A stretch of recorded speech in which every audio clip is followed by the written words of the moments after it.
All right, today we are diving into a really powerful, super practical framework for managing ADHD. It's pulled straight from Nancy Ratey's book, The Unorganized Mind, and our goal here is to build a step-by-step guide you can actually use to take control. So let's get right into it. Does this sound familiar? You've got like 100 tabs open in your brain at all times. Each one is playing a different song, and they're all demanding your attention, like right now. And because of that, you end up jumping from one thing to the next. You feel incredibly busy, you're always moving, but at the end of the day, you look at your to-do list and, yep, nothing's actually crossed off. And maybe, just to top it all off, the clock just feels like it's working against you. No matter how hard you try to plan ahead, you're still somehow rushing out the door.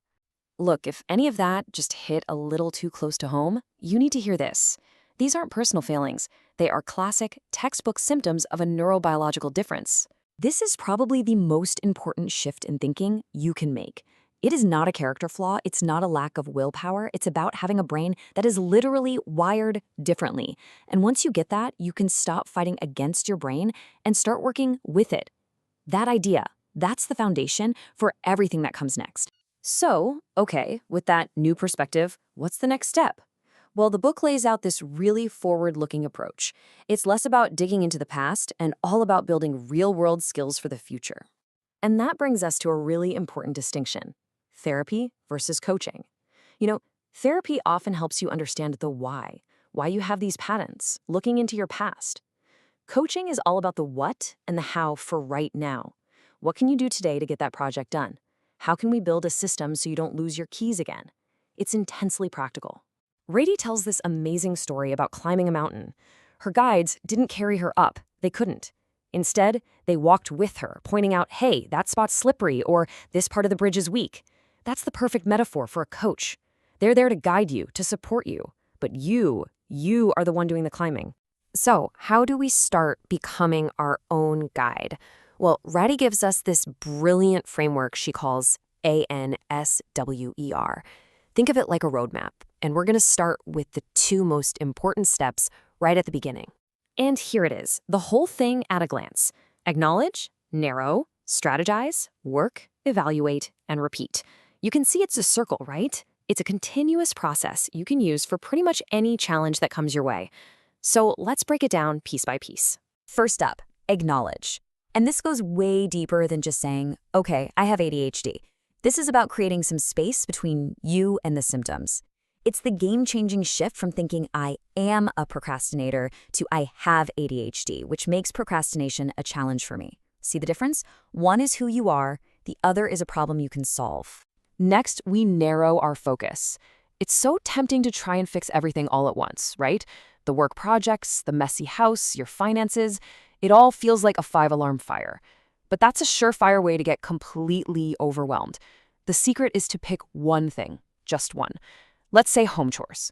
Get a win there, feel that momentum, and then you can move on to the next thing. Okay, so you've acknowledged the issue and you've narrowed your focus down to one area. Now it's time for the S, strategize. This is the fun part.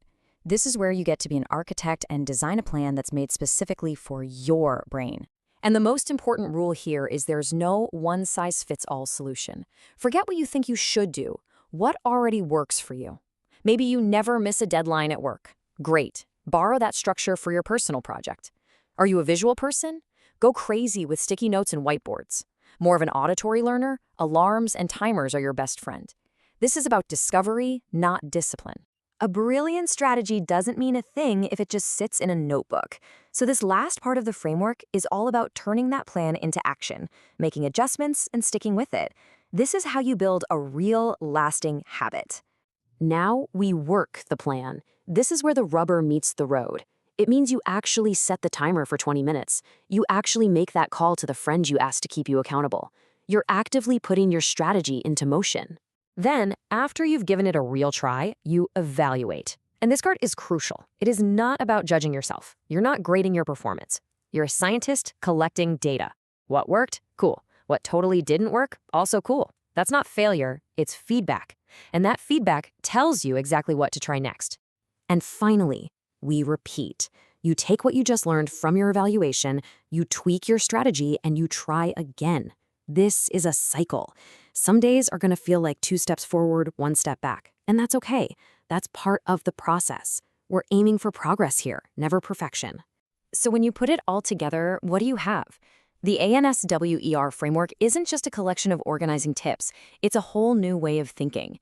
It's a system for going from feeling like your ADHD is in the driver's seat to grabbing the wheel yourself.